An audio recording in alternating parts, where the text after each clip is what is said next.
We must embrace the mystery of life, not attempt to control it. We often believe we can predict the outcomes of events and label them as good or bad, but this is a fallacy. We cannot know what the future holds or the purpose of our experiences. What appears to be a tragedy might actually be a hidden blessing. What seems like success could actually be a trap. We should rely on ourselves, not on others. We must clear our minds of greed, hatred, and illusion. Learning to let go, not to cling, is essential. We shouldn't limit our lives with our expectations or ambitions.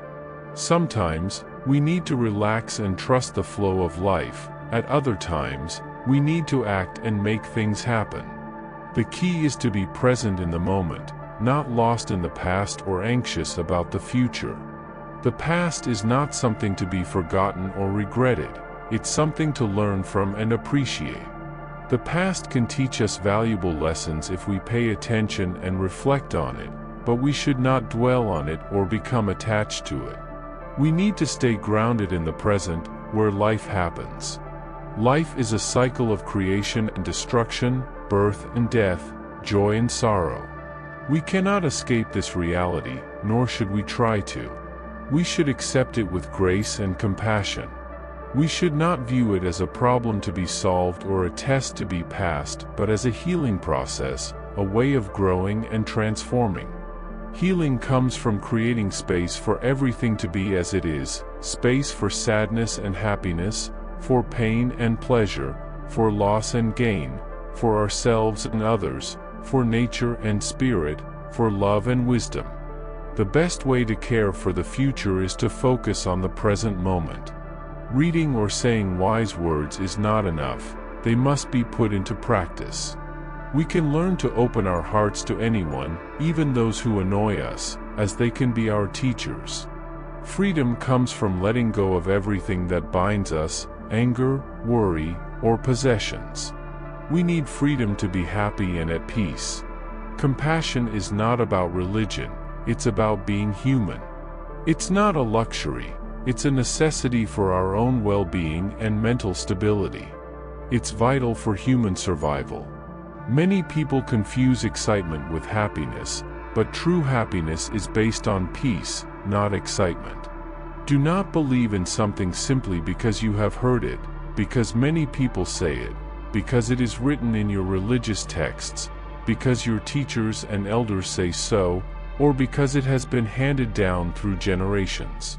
But, after careful observation and analysis, when you find something that makes sense and is beneficial for everyone, then accept it and follow it.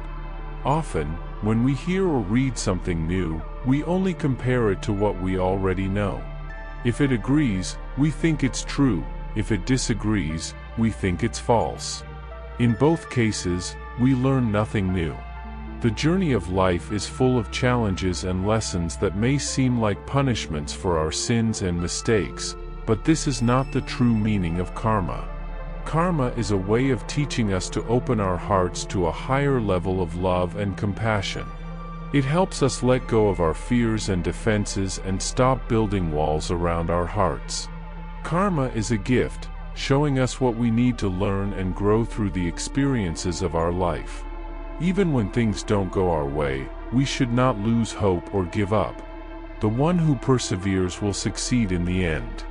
Karma is like a flame that can be shared with many other flames without losing its brightness. It can bring warmth and light to others while still shining brightly within ourselves. This is the joy of the path. As human beings, we often long for solutions and resolutions to our problems, thinking we deserve them. But in reality, we suffer from them. We don't deserve solutions, we deserve something better than that. We deserve our birthright, which is the middle way, a state of mind that can embrace paradox and ambiguity with ease. A person who can inspire others with hope, no matter how desperate the situation, is what we deserve, a true leader. Peace is not a destination but a way of being. We often think we can achieve peace by doing certain things like meditating, having fun, or eating well, but this is a mistake. These activities can make us feel good but also lead to complacency and dullness.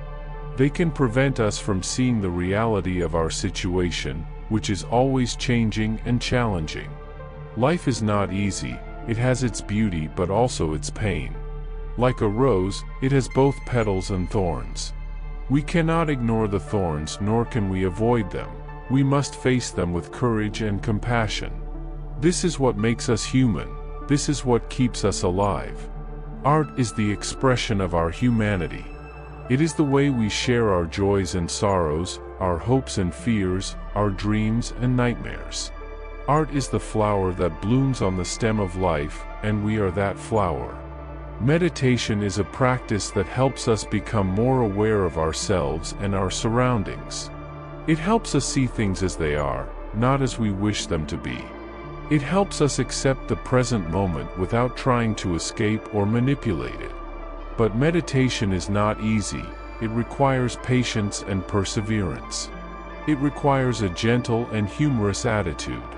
It requires us to stay with whatever arises in our mind and body without judging or rejecting it. When we meditate, we may feel restless, bored, anxious, angry, or sad. We may experience physical pain or discomfort. We may wonder what we are doing or why we are doing it. We may want to quit or run away. But these feelings are not obstacles, they are opportunities.